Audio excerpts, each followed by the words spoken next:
Хайырлы эртә, эфирда Татарстан яңалыклары, студияда Гөлназ Ибрахимова бүгенге чыгарылышта. Татарстан президентының безнең ишек алды программасын гамәлгә ашыруның икенче этабы башланды. Казанда нәрсәләр эшләнәчәк? Татарстан президенты каршындагы татар телен саклау һәм үстерү мәсьәләләре комиссиясенең киңәйтелгән утырышында нинди нәтиҗәләр чыгарылды? Безнең махсус репортаж. Мәгариф учреждениеләрендә саклану чаралары көчәйтелә. Казанда бу максатка 1 миллиард сумнан артык акча тотыла.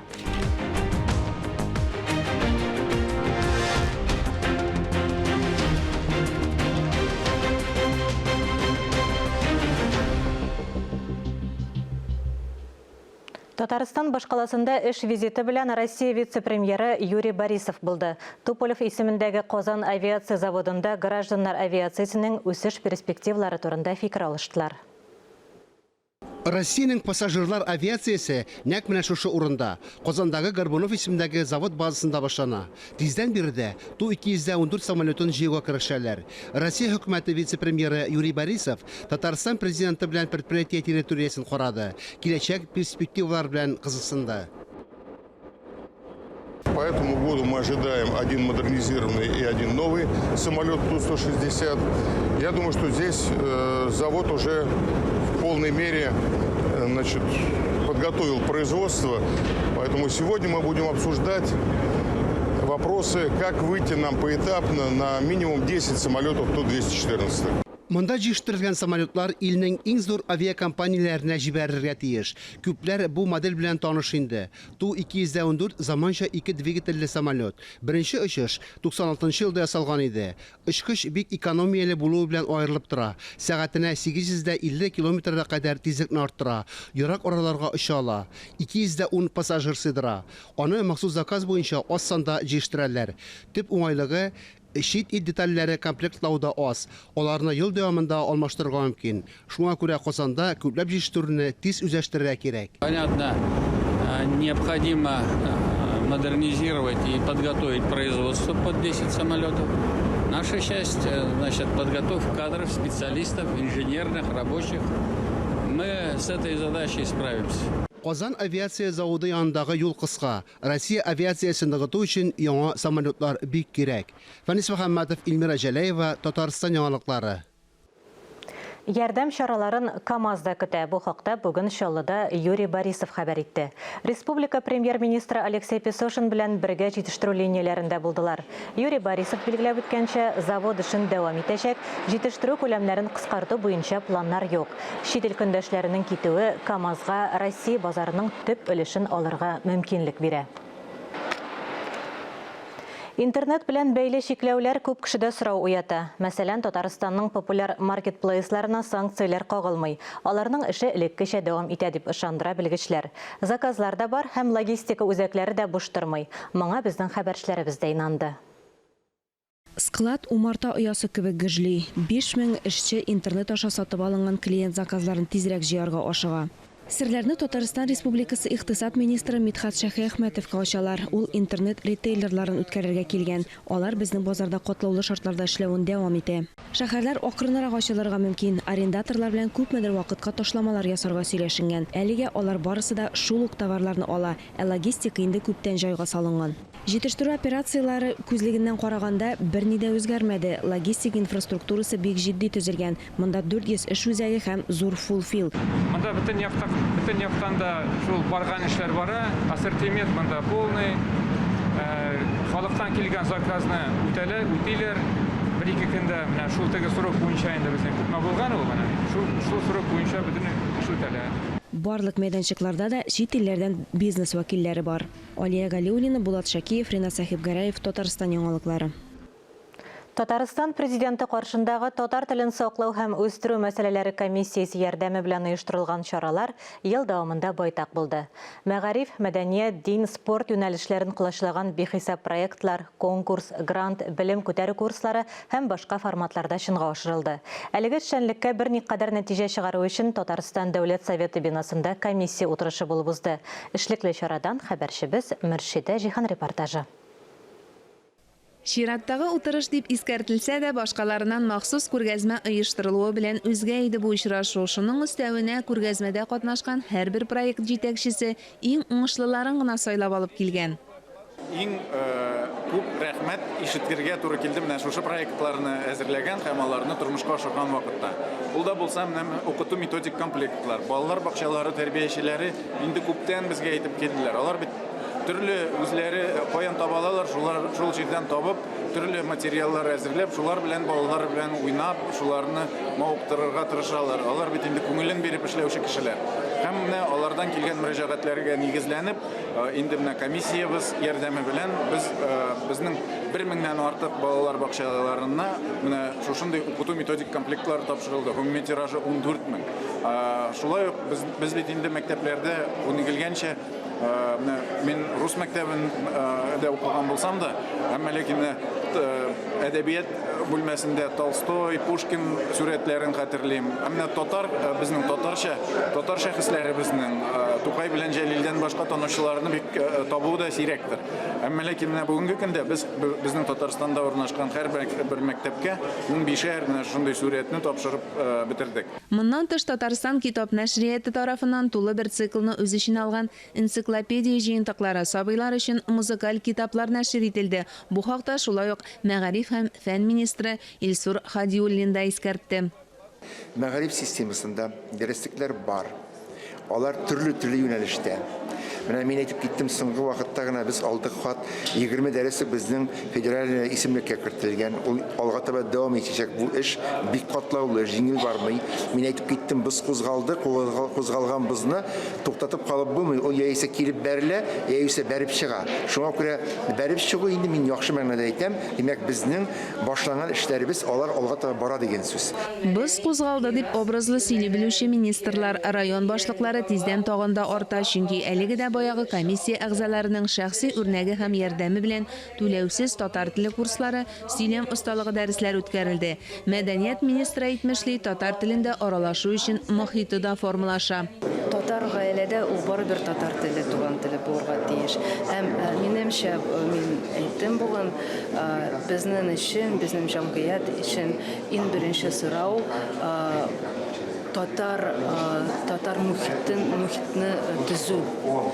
Һәм без тырышабыз инициативаларны тормышка ашырга һәм безнең милли рухыбызны саклау өчен милли мухитне төзәргә. Хөрмәтле Ахметовлар гаиләсе. Тел мөхите гаиләдә башлануын бер хәл сериалы да үтемле итеп аңлатты. Менә мин гашырага әйтәләр. Сәлам бер хәлкә. Ничек хәлләр бер хәл диләр. Бу үзе күрсәтә сериал алып кашады. Чөнки ул бит менә хоккей, футбол караганда да бер татар фамилиясе чыкса, шуны карап кына торасың безнекеләр. Күрә телевизордан, зур экраннан татар артистлары, танылган артистлар үзебезнең тормышны күрсәтә икән. Бу бит инде әйбәт әйберләрнең берсе дип уйлыйм. Сөембикә журналының татар гаиләсе үрнәк алыгыз проекты да шәп әйберләрнең берсе иде. Ел буе дәвам итте. Финалга барлыгы 11 гаилә сайлап алынды. Шул проект курсларында без 58 үрнәк гаилә топладык. Һәм дә инде безнең шартлар нинди булды? Беренче шарт гаиләдә татар теле сакланса, икенче шарт бер түбә астында берничә буын. Ни өчен без бу шартны куйдык? Чөнки безнең күрсәтәсебез килде, ничек әби бабайның тәрбиясе туган телне, гыйбрәтләребезне сакларга ярдәм итә. Беренче чиратта милли матбугат вәкилләре үзләрен комиссия эшендә булышчылар икәнен истә тотарга тиеш дип әйткән иде бер чыгышында Марат Әхмәтов.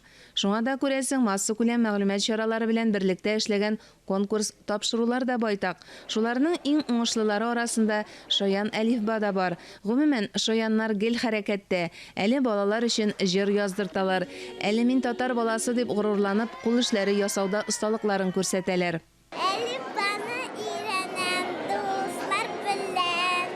Менә бүгенге проектыбыз безнең Шаян Әлифба дип атала, ләкин бу безнең бер генә проектыбыз түгел, безнең әле Сөйлән дигән, Балачак җыры дигән дә бик уңышлы проектлар бар. Балалар өчен Салаватик, Татмедиа Junior проектлары да кыска вакыт эчендә танылып алды. Майдан каналы комиссия утырышында катнашучыларга, гомумән тамашачыларга музыкаль бүләк әзерләгән. Майдан музыкаль телеканалы үз репертуарын мәгънәле җырлар белән баету, яңарту максатыннан Татарстан Республикасы Президенты каршындагы татар телен саклау һәм үстерү мәсьәләләре комиссиясе ярдәме белән 15 клип һәм 150 сәхнә язмасы төшерде. Менә шундый саллыгына эш башкарып чыгардык. Бу клипларны инде без дәрәҗәле саллы артистларга һәм шул исәптән яңа гына ачылып килгән талантларга төшердек. Бу инде алар өчен халыкка танылу, халыкка якынаю мөмкинлеге булып тора. Шулай ук Татарстан президенты каршындагы татар телен саклау һәм үстерү мәсьәләләре комиссиясе ярдәме белән Татарстан радиосы аша «Мин әтине өйрәтәм» радиоспектакле, социаль челтәрләр аша татар блогер бәйгесе, бөекләр эзеннән татарның бөек шәхесләренә багышланган проектлар да тәкъдим ителде. Дәвам да итә. Тиздән мәсәлән 3500 кеше катнашкан татар сүзе конкурсына йомгак ясала. Быел яшьтә бер айдан башлап 101 яшькә кадәр булган яшьтәге кешеләр катнашты. Әлеге татар сүзендә бу нәрсә турында сөйли. Татар сүзе әлбәттә бөтен татар дөньясын плашлап алды һәм аның географиясе дә без инде Татарстан киңлекләрен атлап чыгып киттек. Әлбәттә Башкортстаннан бик күп шулай ук катнашучылар һәм әйтергә кирәк, дөньяның төрле кыйтгаларыннан, тармакларыннан, илләреннән катнашучыларның саны шулай ук бихисап. Шуңа күрә татар сүзе алга таба гөрләп бара. Быел татар сүзе конкурсына өстәмә рәвештә шигъри гаилә, автор башкаручы номинацияләре дә тәкъдим ителгән иде. Әнә шулай нәтиҗәле эшләүчеләрне Марат Готов улы киңәшмә утырышы барышында аерым билгеләп үтте. Бер бүләк үзенә дә тиеш иде дип саный Казан утларының әдәби конкурсында беренче урын алган язучы Нәбирә Гыймаддинова. Менә соңгы елларда гына безнең бу милли комиссияның оештырулы һәм аны безнең Марат Готовның җитәкләве безнең татар язучылары өчен һәм гомумән татар интеллигенциясе өчен, артистлар да, композиторлар һәм башка безнең сәнгать җитәкчеләре өчен дә, журналлар өчен дә ул бик зур шатлык дип саныйм мин. Ул менә кузгатып җибәрде һәм без менә аның куласында кузгалып киттек, дәртләнеп киттек, тагыдан күбрәк язасы килә. Әлбәттә бар тик матди ягына уйларга кирәкмәй. Ул матди ягына уйлаган язучы инде ул андый сыйфатлы әйберләр яса да алмыйдыр. Ул беренче чиратта үзенең күңеле аша узып, укучыга барып җитәргә тиеш. Глобальләшү шартларында милли үзаң үстерү, телнең кулланыш даирәсен арттыру өчен системалы эш алып барган очракта да иң кимендә нәтиҗә булсын өчен 5 ел кирәк дип исәпли белгечләр. Марат Әхмәтов җитәкләгән комиссия үз эшен булай дәвам итсә, максатка тизрәк ирешер кебек тоела. Комиссияның эшчәнлегендә актив менә ярдәмчеләр, безнең булышлар дип әйтер идем, бер унлап кешеләр. Дөрес аларның күбесе әле хәтта үзенең турыдан-туры хезмәт вазифасы белән дә шушы тел, милләт язмышына бәйле урыннарда эшлиләр. Алар инде бәлки үзләрен исәплиләрдер, безнең белән киңәшергә тиешләр, бездән фикер сорарга тиешләр дип. Миңа инде киңәштән бигрәк үзе кулына алып проектларны гамәлгә куючылар күбрәк кирәк. Бу урында шуны да искәртеп үтик. Комиссиядә җыйнысы 35 кеше. Алар төп 4 юнәлештә эшли. Масса күләм мәгълүмат чаралары, дәүләт һәм хакимият структуралары, мәгариф һәм фән. Комиссия үз эшен бик матур башкарды. Марат Готович ул төрле юнәлешне алды. Мәгарифне алды, мәдәниятны алды, башкасында менә шуңа күрә менә бүгенге көндә без аңа бик рәхмәтлебез беренчедән, чөнки милләтнең ничек дип әйтим, мәнфәгатьләрен кайгыртучы, аның белән яшәүче һәм аның турында уйнаучы кешеләр алар күп түгел. Сөйләүчеләр күп. Мөршидә Җихан, Ирек Хәмидуллин, Татарстан яңалыклары. Галиәскәр Камал театрында Татарстан язучылар берлеге рәисе, Татарстанның халык депутаты, журналист, драматург, җәмәгать эшлеклесе Ркаил Зәйдулланың 60 яшьлеге уңаеннан юбилей кичәсе узды. Аның эшчәнлеге һәм иҗаты турында бик күп җылы сүзләр әйтелде. Юбилярны Татарстан Дәүләт Советы рәисе Фәрит Мөхәммәтшин котлады. Ул аңа Татарстанның беренче президенты Минтимер Шәймиевның котлау хатын Татарстан Республикасы алдындагы казанышлары өчен орден медален тапшырды.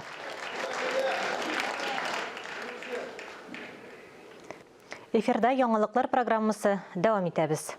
Республикада җинаятьчелеккә каршы көрәшнең торышы ничек? Җирле үзидарә мәгариф халыкны гадәттән тыш хәлләрдән яклау турындагы гамәлдәге республика законнарына нинди төзәтмәләр кертелде? Булар турында парламент хәбәрләрендә алар белән сезне Алия Галиуллина таныштыра. Узган атада парламентарийлар Дәүләт Советының чираттагы утырышына җыелды. Татарстан буенча Эчке эшләр министрлыгы җитәкчесе узган елгы эш йомгаклары буенча доклад ясады. Соңгы 4 елда беренче тапкыр республикада җинаятьчелек дәрәҗәсе кимегән. Аеруча авыр җинаятьләрнең ачылуы сизелерлек арткан. Бу кеше үтерүләргә дә кагыла. Депутатлар республика территориясендә алкогольле эчемлекләр сату вакытын үзгәртте. Эчке эшләр министры Артем Хахурин билгеләп үткәнчә, башка төбәкләрдән күчеп килгән полиция хезмәткәрләре Татарстанда статистиканың югары дәрәҗәдә төгәл алып барылуын әйтте. С года в год сокращается количество убийств, покушений на убийство, умышленных причин тяжкого вреда здоровью, разбоев, грабежей, еще ряд тех преступлений, которые, в общем-то, важны для восприятия криминальной обстановки именно со стороны населения. Узган ел полиция өчен төп өстенлек булып IT өлкәдә һәм электрон мошенниклыкта җинаятьләрне ачу торган. Министрлык быелда шундый ук бурычны куя. Өстәвенә, кагыйдә буларак, җинаятьчеләр республикадан читтә эш итә. Как правило, преступники находятся за пределами региона. Это связано с раскрытием этих преступлений с большим количеством выездов. Они не просто раскрываются, но в целом мы постепенно объемы наращиваем. По итогам года мы в округе заняли первое место по числу их расследованных в масштабах России. На втором уступаем только Москве. Задержано свыше 1000 подозреваемых в совершении почти 700 преступлений, что примерно в 3 раза выше показателей предшествующего года. Но каждый год такое наращивание идет. Бала хукуклары буенча вәкаләтле вәкил социаль челтәрләрдә яки ышаныч телефоннарындагы балалар гозерләрен һәм сигналларын аерым игътибар үзәгенә алды. Төп сәбәпләр ата-ана аерылышканнан соң яки ата-ана хукукыннан мәхрүм ителгәннән соң гаиләдәге хәл. Ирина Волынец сүзләренә караганда, бер генә мөрәҗәгатьтә игътибарсыз калмаган. По результатам проверок вынесено 64 заключения уполномоченного о нарушениях с требованием принять меры по их устранению. Ситуации получили разрешение в интересах детей. Халык ышанычлылары җирле үзидарә мәгариф халыкны гадәттән тыш хәлләрдән яклау турындагы гамәлдәге республика законнарына төзәтмәләр кертте. Казан федераль университеты вәкилләре депутатларга 2030 елга кадәр уку йортын үстерү программасын гамәлгә ашыру турында сөйләде. Идел буе закон чыгаручылары көчләрен берләштерде. Максат кризиска каршы чаралар эшләү. Бу хакта утырышта катнашучыларга видеолемташа Россия президентының Идел буе федераль округындагы тулы вәкаләте вәкиле Игорь Комаров хәбәр итте. Россиягә карата санкциялар моңарчы күрелмәгәнчә. Халыкны эшсез калдырмаска предприятиеләрнең тотрыклы эшен тәэмин итәргә кирәк. Ил хөкүмәте тарафыннан ярдәм итү буенча чаралар эшләнгән. Һәр төбәк ара кооперациянең үз инициативаларын һәм вариантларын әзерли. Оператив штаб Идел буе федераль округында да булдырылган. Я уверен, что здесь может быть полезен опыт действующего в республике регионального маркетингового центра, в котором реализованы инструменты поиска поставщиков по всей стране. Я предлагаю подключиться к нему всем регионам ПФО. Халыкны беренче чиратта кирәк яраклар һәм азык-төлек белән тәэмин итү өстенлекле юнәлеш. Яңа транспорт логистика схемаларын, ташламалы кредит бирү программаларын эшләү зарур. Импортны алыштыру проектларын тизләтелгән финанслау механизмы да бар. Тагын бер бурыч бәяләрне контрольдә тоту, азык-төлек һәм башка товарлар запасын булдыру, торак төзелеше темпларын киметмәскә кирәк. Мы постараемся найти формы, методы для того, чтобы противостоять этим неожиданным вызовам. И я уверен, что будут найдены такие решения, тем более при огромной поддержке федерального центра, федерального бюджета. Идел буе төбәкләре парламентлары җитәкчеләре очрашу алдыннан Казанда аларның яшь коллегалары җыелды. Округ төбәкләрендә яшьләр парламентлары ассоциациясын булдыру инициативасы белән чыктылар. Татарстан Дәүләт Советы каршындагы яшьләр парламенты утырышында бу фикерне Фәрит Мөхәммәтшин хуплады. Мондый берләшмә округ яшьләрен берләштерүгә ярдәм итә. Татарстанда Дәүләт Советы каршындагы яшьләр иҗтимагый органы 2004 елдан бирле эшли. Фәрит Мөхәммәтшин фикеренчә, бу вакыт эчендә ул кискен мәсьәләләр буенча фикер алышу өчен абруйлы дискуссия мәйданчыгына әверелде. Бүгенге көндә дәүләт үсеп килүче буынга сизелерлек игътибар бирә. Төп законда ниһаять яшьләр сәясәте төшенчәсе барлыкка килде. Илкүләм проектларда аерым бүлекләр яшьләргә ярдәм итүгә юнәлдерелгән. Шул ук вакытта яшьләр активы да инициативалы булырга тиеш. Парламент хәбәрләре турында кыскача шулар иде. Үз нәсел тамырларыңны яхшы бел. Казанда минем гаиләм тарихы дигән Бөтен Россия гуманитар мәгариф конференциясе узды. Менә 10нчы тапкыр рәттән Татарстан һәм Россиянең башка төбәкләре укучылары республикабыз башкаласына үзләренең нәсел шәҗәрәләрен тәкъдим итү, ата-бабаларыбызның яшәеше, батырлыклары һәм казанышлары турында сөйләү өчен җыелды. Конференцияны уздыру традициясе башкаланың 39нчы мәктәбе педагоглары инициативасы белән барлыкка килде. Бер гаилә тарихын өйрәнү аша бөтен ил тарихын белергә мөмкин дип саный педагоглар. Тәҗрибә еллар узу белән дә популярлашты. Конференциядә катнашучылар саны елдан-ел арта. Быел да ул йөзләгән кешене җыйды. Балалар яңа проектлар, фотографияләр, стендлар әзерләп, алар буенча үз гаиләләренең тарихы турында сөйләде. Казанда балалар учрежденияләре иминлеген тәэмин итүгә 1 миллиард сумнан артык акча юнәлдерелә. Шәһәр җитәкчелеге шундый карарга килде. 200дән артык сигнал төймәсе, махсус билгеләр урнаштырыла. 22 мәктәптә контроль үткәрү пунктлары барлыкка килергә тиеш. У нас имеется кнопка тревожной сигнализации. Такая же кнопка есть у меня, постоянно со мной. В случае чего я могу в любой момент нажать на кнопочку и вызвать Росгвардию. Казанның 161-нче мәктәбендә катгый үткәрү режимы булдырылган. Керү карты буенча әсәк пункты диспетчерлык пунктын хәтерләтә. Күп санлы мониторлар һәм оператив элемтә чаралары куелган. У нас 22 камеры работают, постоянно следим, это идет запись. В любой момент мы можем пересмотреть и проверить. Бездә 22 камера эшли, даими рәвештә күзәтәбез, язылу бара. Теләсә кайсы вакытта барысын да тикшереп чыга алабыз. Шулай ук бинага керү төймәсе дә бар. Чит кеше булса, кая, нигә дип сорыйбыз. Мәктәп диварларынан башлап бөтен җирдә тулы контроль, территорияны камералар күзәтә, куркынычсызлык системасын тагын да камилләштерәләр. Без хәзер керү капкаларында куркынычсызлык системасын урнаштырабыз, ягъни һәр хезмәткәр, һәр укытучы мәктәп территориясенә карточкалар буенча керә, мәктәп бинасына да шулай. Казан мәктәпләрендә һәм балалар бакчаларында куркынычсызлыкка шәһәр бюджетыннан миллиард сумнан артык акча бүлеп бирелә. Бу элеккедән 76 тапкырга күбрәк. Акчаның төп өлеше 897 миллион сумын 186 мәктәп, 177 балалар бакчасы һәм 13 өстәмә белем бирү учреждениесе коймаларын урнаштыру һәм ремонтлауга тотарга планлаштырабыз. 22 мәктәп территориясенә контроль үткәрү пунктын җиһазлыйбыз. Барлык белем бирү учреждениеләрендә үткәрү режимы гамәлдә була. Хәзер ишегалды капкаларына шундый система урнаштыралар. Куркынычсызлык чаралары комплексы мәктәпләр төзегәндә дә исәпкә алына. Мэриядә Рәис Гәрәев һәм Сибгат Хаким урамнарында 2 яңа уку йорты салына. Ания Габадуллина, Фируза Насырова, Дамир Мөхәммәтханов, Татарстан яңалыклары. Башкалабызның ишегалларын сөкләндерү быел да дәвам итә. Татарстан президентының безнең ишегалды программасын гамәлгә ашыруның 2нче этабы башланды. Шәһәр муниципаль предприятиеләренең бюджеты шикле булуга карамастан, планлаштырылган эшләр ахырына җиткерелә. Моның өчен өстәмә 500 миллион сум акча бирелде. Мы давно уже ждем. Нам здесь хотелось детскую площадку, чтобы хорошая была. Ну и дороги. Дороги у нас в ужасном состоянии. Җимерелгән юллар, тротуарлар, парковка урыны, балалар мәйданчыклары. Казанның Батыршин урамындагы йортларда яшәүчеләрне барыннан да бигрәк борчый торган проблемалар шулар. Машины не заезжали вот на тротуар.